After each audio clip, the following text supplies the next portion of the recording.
Everybody grab it out there. Nobody tackle. Just grab it, everybody. Grab.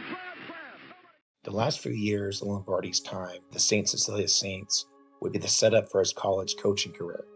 However, before we get to that, I wanted to focus on a few more things. As mentioned in part 2, the football recruit John DeGasperis continued to have success, and not just in that sport. The January 11, 1945 edition of the Inglewood Press recounted DeGasperis being a pleasant surprise for Lombardi's basketball team too. That's right, Lombardi coaching basketball wasn't just for a couple of seasons. He continued to helm the squad throughout his time at St. Cecilia. He was also involved with the women's basketball team, although the details of this are scant. However, Rosemary Moraldi, who played forward for Lombardi, said he never acted like the women's team wasn't important, and she didn't recall losing a single game under him. When the season was over, he gave everyone gold basketballs to wear on a chain around their necks. At St. Cecilia, Lombardi grew close to Father Tim Moore, who wasn't as stern as some of the other fathers might be. For example, basketball player Don Crane recalled that he and his classmates would steal clothing from the school they wanted to use, then return them and confess to Father Tim before stealing them again the following weekend, thus repeating the process. Father Tim also became close to Lombardi's parents and would often hang out with them at their place off of Knickerbocker Avenue. In the classroom, Lombardi would go hard on every student, even the good players. Regardless of your status, you had to pay attention. Higgins, a fullback on the team, told the story of someone who fell asleep in Lombardi's chemistry class, leading him to throw him out of the class and off the team. Another such incident of Lombardi losing his temper involved him slamming his Fordham class ring into the blackboard so hard student Joan Demare thought he was going to break it. Classmate Joe McPartland, however, said the stories about Lombardi throwing erasers in class are probably made up, as he doesn't recall ever seeing him do that, but the reputation for a stern teacher was earned. One student, Dorothy Bachman, had a lab partner that was so scared of Lombardi, she stayed silent during class, leading to Dorothy having to do most of the work. Getting back to basketball, we can see in the March 8, 1945 edition, news of his team getting the invitation to play in the Newport tournament. The season would end with St. Cecilia winning the 1945 parochial championship. And with football, Lombardi and the Saints were riding high, going 2 straight seasons without a single loss. That was until the fall of 1945, when they would finally lose to Seton Hall 12-0. Lombardi would finish off his time at the school, losing a total of 5 games between 1945 and 1946. While they still had a winning record, the luster had come off a bit. One partial explanation author Michael O'Brien gave for this was now that World War II was over, many of the younger coaches had returned from overseas and resumed football, thus giving Lombardi more competition. This may have been a factor, however, like many things, there were probably a number of different reasons that combined together. Regardless, the 1945 season almost didn't happen for Lombardi, as before it began, he had accepted a job coaching Hackensack High School for a reported $6,000 a year. This upset the school and students, and this led to a move from the community to encourage Lombardi to change his mind. John and Joe DeGasperis and Al Colici led a band of classmates over to Lombardi's house on Mountain View Road to beg him to stay. The petition worked, and Father Moore came up with a way for Lombardi to come back while trying to save face. They mentioned that since he could not find a replacement for both his teaching and coaching duties, the school could not grant a release. Lombardi would go on to stay 2 more years. In David Marinus' book, When Pride Still Mattered, it gives the impression Lombardi's wife Marie was also a factor in staying, as she wanted him to stick with St. Cecilia until something bigger than just another high school job came along. Whether or not this is actually true isn't confirmed, however there is something to be said about this as a historical what if. What if he takes the job with Hackensack and the team is decent but not great? Because St. Cecilia was so good, anything short of being the top school in the area would be considered a letdown, and that could derail his momentum in getting hired by a college team. In January of 1947, Lombardi announced he was leaving again, this time for good. He had accepted a job as an assistant at Fordham, his former university. He was returning to New York. It is rather curious that despite his stellar head coaching record, Fordham was the only college job he was able to find. One such explanation would be anti-Italian bigotry, but it may have also been due to multiple other factors. Regardless, he was returning back to his alma mater. On February 13th, 1947, Lombardi's daughter Susan was born, despite doctors telling Marie that she would be unable to have a healthy child due to previous problems with pregnancies. I wanted to do a correction to what I said earlier in the documentary. When Lombardi first came to the Packers, he had stated he had never been associated with a loser. This actually isn't true. His time as an assistant coach at Fordham involved multiple losing seasons, as they would go 1-6-1 in 1947 and 3-6 in 1948. The Fordham Rams had fallen from grace, and this was due in part to their head coach Jim Crowley leaving after the 1941 season to enlist in the Navy after America became involved in World War II. Crowley would never come back, and in the following season, Fordham finished with a 5-3-1 record before suspending their football program for the rest of the war. Play resumed in 1946, where under head coach Ed Donowski, the former New York Giants star player, they had stumbled out of the gate with an 0-7 record. And in 1947, this is where Lombardi found himself, on a team that was a shell of its former self. To make matters worse, Fordham president Robert Gannon seemed to sour in football, stating he didn't see much of a need for it, citing having a good team in the past didn't help out the school much. In fact, he mentioned the high rent they had to pay to use the polo grounds. On top of that, in October of 1947, Father Gannon allegedly told a New Jersey alumni group that he hoped the school would have filled another good team. As far as why he said this, it may have been due to the college scandals during this time period where schools have been caught illegally paying students to play for them. As an example, the head coach at the University of San Francisco would resign when it broke that 22 of his players had been under such similar arrangements. Lombardi's introduction to coaching at the college level was not off to a good start. Be that as it may, though, Lombardi tried to make the most of it, recruiting high school students in the area to come to his school, including 5 of his former St. Cecilia players. Lombardi brought over some of his players to the Fordham practice field and suited them up. This blatant move would not have been tolerated in modern times, as it demonstrates how much harder it is to keep such things under the radar. In addition to being an assistant to Donowski, Lombardi would also be put in charge of the freshman team, and while that squad did well, beating Rutgers 12-0 and NYU 33-0, the varsity team was floundering. It was said in practice that Lombardi's freshman team would dominate the varsity squad during practices, although the accuracy of this statement is unclear. At practice, Lombardi would work to install the T formation, and apart from his football duties, he would also be teaching PE. It was also during this time period that he networked with coaches at other institutions, notably Notre Dame's Frank Leahy and Sid Gilman of West Point. As was common in the time period, Lombardi had a job during the off-season working for the Brewster Construction Company for $100 a week through project manager Ray Moore, the brother of Father Tim Moore. In 1948, Lombardi was offered a salary of $15,000 a year. However, he turned it down, as by this time he was deeply embedded in the sport and determined to stick with it. After the 1947 season, Lombardi was given even more to do. This time he would lead the freshman basketball team, but this was a job he seemingly did not want. During basketball practice, he would sometimes go to the side of the court to talk to football players who were waiting there, and this presents a really interesting image of a coach checking out mentally from the sport he's supposed to be coaching in order to get a few extra moments with his football team. Head football coach Donowski, nicknamed Potato Ed, was not a coach dripping with charisma, so in the 1948 season, it could be viewed that Lombardi was practically the de facto head coach. One player stated, Donowski just stood there in the corner and chewed tobacco. After the losses, further demonstrating Donowski's lack of passion, he said that he wasn't too disturbed, as this wasn't a matter of life or death. With another losing football season coming in 1948, there was a movement to get head coach Donowski removed and for Lombardi to take his place. The New York Post led with the headline, Rumor Mill, Donowski out. It would go into state, Vin Lombardi, who gained fame as one of the Rams' renowned 7 blocks of granite, was said to be in line for Donowski's spot.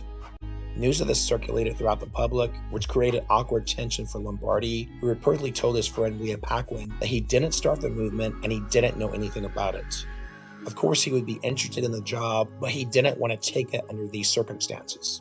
Lombardi tried to squash things by telling the team point blank that Donowski was going to be the coach next year. This was evidently the straw that broke the camel's back and convinced Lombardi he needed to coach elsewhere, as there would be people convinced he was behind the conspiracy and would never be swayed otherwise. Moving forward, the team rallied behind Donowski, and although they would lose 2 more games, they finished off the 1948 season with a 26-0 defeat of NYU. Following the season, Denouncey's contract was renewed as he gave an ultimatum stating that either he would go or Lombardi would. Luckily for Lombardi, a new job position was opening up at West Point as Sid Gilman, the offensive line coach, had stepped down to accept a head coaching job at Cincinnati University, and head coach Red Blake needed a replacement. It was then in December of 1948, at the Eastern College Athletic Association meeting at the Biltmore Hotel in New York, that Blake ran into Tim Cohen, a mutual friend of Blake's and Lombardi's. Cohen, the former sports information director at Fordham and now sports editor for Look magazine, mentioned Lombardi as a possible candidate. Although Lombardi and Blake both knew Cohen, Blake and Lombardi had never been formally introduced, and reportedly Blake didn't even know Lombardi had been one of the 7 blocks of granite, although he would be briefed on his background before he met Lombardi. Despite any potential misgivings, he was open to talking and decided to put Lombardi through not one, but 3 different interviews, at least if you go by Arthur Michael O'Brien. Sports writer David Marinus, however, made it seem like there were just 2 interviews. Regardless of the situation, after a brief introduction, Blake asked Lombardi, "What pulling techniques do you teach your offensive guards?" Lombardi responded by stating the crossover step, and he followed by demonstrating the reasoning behind the method. Blake continued, "What technique do you teach guards returning into the hole? Drop the outside shoulder and push off the outside foot. On defense, do you favor the forearm shiver or the forearm left? I think there's a place for both, but I personally favor striking the opponent under the shoulders with a forearm left. Why? With a shiver, if you miss, they're right into your belly right away. What technique do you teach for downfield blocks? The rollback. If you miss the target, he still backs away, and it's enough to tie him up. That's what we teach." The interview lasted nearly 2 hours and was followed up by lunch at the Officers Club. The next day, Blake's office reached out to Lombardi for a second interview. There he met Lombardi alone and discussed the history of the academy, the winning tradition of the football team, and Lombardi's background and salary while at Fordham. Lombardi's knowledge of the game immediately impressed the coach. Blake later said, "I knew he was ready. I saw the sparkle in his eyes. Right then, as a young fellow, he had that special quality of being able to electrify a room." He told Joe Colwell, West Point's sports information director, to call Lombardi and let him know he had the job. Supposedly, after Vince answered the phone and heard it was someone from West Point, he was so excited he interrupted and yelled, "I'll take it." Lombardi started off at $7,000 a year, about average salary for an assistant at his position. However, the benefits of coaching at West Point offered free housing in the grounds as well, in addition to free medical care, a grade school where his son could attend and his daughter when she was old enough, and a discount at the commissary. From Dayton, Ohio, Coach Red Blake had gone to West Point during World War I. He graduated in 1920 with the athletic saber as the best athlete in his class. From 1927 to 1933, he was an assistant coach at West Point before becoming the head coach at Dartmouth from 1933 to 1940. After West Point's fortunes went down in the late 30s, Blake was brought back, this time as head coach. From 1944 to 1946, the team was led by the famous running back duo of Glenn Davis and Doc Blanchard, and Blake was one of the first coaches to go to the 2 platoon squad of players specializing on just offense or defense. In 1948, Blake's team had a perfect record save for 1 tie against Navy. Lombardi would later reflect on this by stating, "I could not conceive of a greater coach than Blake. Only those of us who coached and played under him at the Point fully appreciate what he did. He worked on me and molded me and fashioned my entire approach to the game."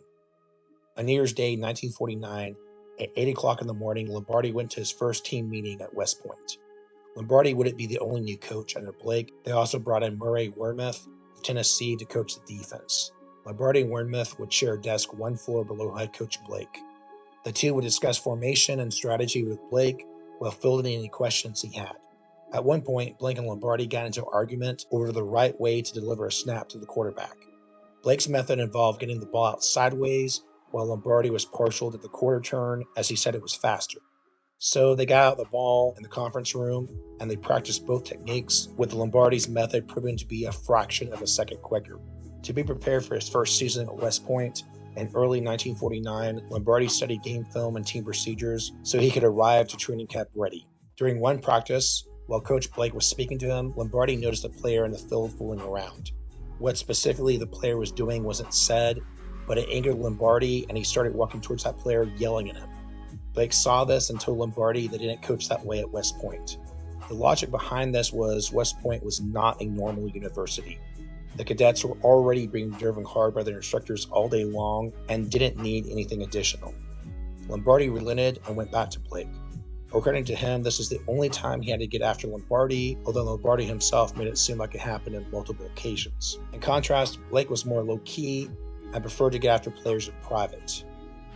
In regard to the different coaching styles, Blake stated that Lombardi didn't quite have control of his emotions that first season. The cadet players didn't really understand him, his tremendous drive, and pursuit of perfection. Lombardi said he toned down my temper, or tried to. That first season, it could come across the sun that Lombardi was trying too hard and would simply give Blake the answers he thought he wanted to hear, which didn't rub everyone the right way. In the final week of July and the first week of August, Blake would take his assistant coaches to retreat on Bull Pond, a fishing camp owned by West Point about 8 miles southwest of the campus. In addition to Lombardi, other men on the trip included Colonel Red Reeder, a one-legged hero of D-Day who taught history and psychology and was in charge of the athletic grounds, and Colonel Orrin Oki Kruger, the assistant graduate manager of athletics, sports cartoonist Willard Mullen, Stanley Woodward of the New York Herald Tribune, and one of the men partially responsible for Lombardi being hired at West Point, Tim Cohen of Look magazine. Every night the campers would gather around a projection to watch game film and Hollywood movies. They preferred westerns, although one time Blake requested Julius Caesar, and this led to most of the men leaving to play cards instead. A year before Lombardi got there, Coach Blake's own son Robert had entered the academy, and Blake not wanting to show signs of nepotism and Lombardi take him under his wing. Lombardi and Robert would spend many hours together discussing football, practicing techniques, all while trying to prepare Robert as he was the backup quarterback to West Point starter Arnold Galifa. Although Robert would not have the success he wanted, years later his father would look back at those moments with Lombardi, stating that Robert gets emotional about very few people, but he does about him. During Robert's time at West Point, Blake asked Lombardi to address the West Point Society of Retired Colonels and Generals in Manhattan. After showing game film and speaking about the team, one of the men in the room, who evidently was upset that Blake's own son Robert wasn't the starting quarterback, said, "The only reason you're playing Galifa is because he's Italian." Lombardi shot back, "That's not the reason at all. I'm playing him because I'm Italian." That response brought on laughter that seemed to lighten things up. The West Point schedule started around 8 a.m. when the coaches would show up to their desk in the South Gym. At 9 a.m., staff meetings started with the exception of a break for lunch. This continued until the middle of the afternoon. During the day, the coaches would study plays and films and plan out the daily practice, which would focus on the individual player, the unit, and then the team. Practice for the players themselves would last from 4 o'clock to 5:30. There would be 15 minutes set aside for line blocks, 15 minutes for back blocks, 15 minutes for blocking sleds, and then 15 minutes for all the units to come together. Since West Point had its own film processing equipment, they were able to record footage of practice and games, and this added to an additional advantage not every other college had at the time. Coach Blake would spend the summers going over game film over and over again. In particular, the 1915 14-2 loss to Navy, which broke a 28-game streak without a loss. Blake repeatedly would go over this game so much that it became a cliche for him to put it on throughout the year. In regard to studying film, Lombardi said, "It's surprising how many players tipped by the position of their feet, the angle of their body. You could tell whether it was a wedge play, pass play, dive play, sweep. You could see whether a lineman can be had to the inside." For Blake, football was a full-time job. Even in the off-season, he would sometimes call up Lombardi on the phone when he was halfway through dinner so he could pick up Lombardi and take it to the gym, discuss strategy and new ideas. One important innovation that West Point had, implemented in 1948, was rule blocking. Introduced by Sid Gilman, this was a proactive approach to blocking where instead of the team having different blocking assignments for each defensive formation, the blocker would instead have a set of options of what to do based on what an individual opponent did. In other words, if a defense lined up in formation X, instead of saying, "I will do this one thing," it deviated in that the blocker would pay attention just to the man in front of him, regardless of the overall formation, and then they would have a set of options on what to do depending on what the defender did after the snap. This approach helped to prevent the offensive line from railroading themselves to certain moves. The 1949 season would end with West Point finishing with a perfect 9-0 record, although Notre Dame would wind up winning the top spot in the country. After 1949, Vince was put in charge of the offensive backfield, getting even more deeply involved in the game. While he could once again be stern with players, he also had the attitude of complimenting a player if they did things right. So like his coaching experiences at other institutions, it was a combination of knocking someone down, but building them back up again. It was during his off time that Lombardi decided to write a book he entitled how to play football, and supposedly he'd written several chapters. However, the agent from a publishing company told him there really wasn't a market for yet another football book, and Lombardi being mostly unknown, it wouldn't be very marketable. Lombardi would later have multiple books come out which covered not only football strategy, but his thoughts on life. The first project never came to fruition, and it's interesting to wonder how the philosophy and strategy would have differed given his younger age and the time period. And of course, Lombardi was involved with recruiting. One such story involved Lombardi traveling to Green Bay with Doug Kenna, a fellow assistant coach. Well, a snowstorm stranded them for 3 days in the hotel, and Lombardi supposedly told Kenna, "Can you imagine anybody living in a place like this? This is just the end of the world." Now, whether or not Lombardi actually said this, and to what degree the story may or may not be exaggerated, could be put up for debate. It certainly can be read as something that was made up after the fact once Lombardi became famous with Green Bay. For example, if he had approached Kenna in the mid-1950s and asked him about the trip to Wisconsin, perhaps he would simply said it snowed a lot, and so they couldn't do much, and that would be the end of the story. No mention at all of Lombardi looking out the window at the snow and hating the concept of living there. The story comes across as a little too perfect, although that doesn't mean it didn't happen, but I do have some reservations about it. The Academy provided Lombardi with a Tudor-style home at West Point at 1101 Bartlett Loop, and here is where he hosted parties on the weekends with family and friends present, mirroring what he would later do with the Packers in the 1960s. On his off time, Lombardi would play golf, and there was one particular hole where he would often shank his ball into the woods. This happened enough times to where someone put up a sign that read, "Lombardi's Garden." Red Reader had a son about the same age as Lombardi's, and in this military environment, Vincent Lombardi Jr. was brought up, which, while the base had all sorts of rules, for the children there was a sense of freedom. Due to World War II, many of the wives in base were accustomed to running a household by themselves, which led to the children feeling independent, but also partially forgotten. They play hide and seek at Fort Putt, swim in the academy pool, go to the tennis courts, and ride their bike everywhere. He even remembered walking to the officers' club and ordering a hamburger and shake and putting it in his father's tab. That was until Lombardi saw the monthly bill and put a stop to what his son was doing. Young Vince also had an incident which led to the whole base looking for him. When he was in the 3rd grade, after misbehaving in class, he had been ordered to sit in the well under the teacher's desk. During recess, he snuck off, and when the teacher saw Lombardi's son was missing, this led to NPs combing the base for him. Meanwhile, Vince Jr., unaware of their frantic search for him, was hanging out and relaxing behind a building by his house. When he finally came home, he greeted his family as if nothing had gone wrong. In 1951, during the Korean War, the Army Special Services asked Red Blake to send some coaches overseas to perform some coaching clinics in order to improve morale. Sending Lombardi and a few other assistants, they stayed at the luxury suites at the Mark Hopkins Hotel in San Francisco before getting a military transport plane that took them to Tokyo. It was there that Lombardi found a former Fordham alumni who was in charge of the officers' clubs in Tokyo. Kenna, who went with Lombardi, stated, "Vin and I toured quite a few night spots that other guys didn't get to. We had a good time. This guy took us everywhere." Teaching the Japanese football was difficult, as since they had never even played the game before, they were starting completely from scratch. Not wanting to injure anyone, the training was more mental than physical. After about 3 weeks, they received a telephone call from Andrew Galiffa, Army's former quarterback, who was now an aide to General Ridgway. The word at the top brass was they wanted them to go to Korea and entertain the troops like a USO tour. Ridgway sent a plane to retrieve them in Tokyo and then took them to the war zone. Lombardi was dressed in military guise as the plane landed in Seoul. There at the military post, they played game footage and talked about how well the Army team was doing, while the troops told them stories about the war. They were taken toward the front lines where they would have lunch in the command bunker of Colonel Robert Brown when they suddenly fell under enemy fire. Food went flying everywhere, and Lombardi got up and felt a hot lump in his head and initially thought he'd been hit. It turned out to simply be some baked beans that splashed in his head. However, this experience, while perhaps humorous in hindsight, was very tense and serious and demonstrated just how removed actual combat was from the metaphorical combat players faced on the football field. After Korea, Lombardi was sent to the Philippines with Paul Amon. By the time Lombardi met the others back in Tokyo, he urgently wanted to return home, and when he got back, that's when things would take a very dark turn when news publicly broke out that numerous cadets in the military academy were involved in a cheating scandal. Back then, the exams were taken by different students in different dates. However, they did not alter the questions, regardless of which group you were in.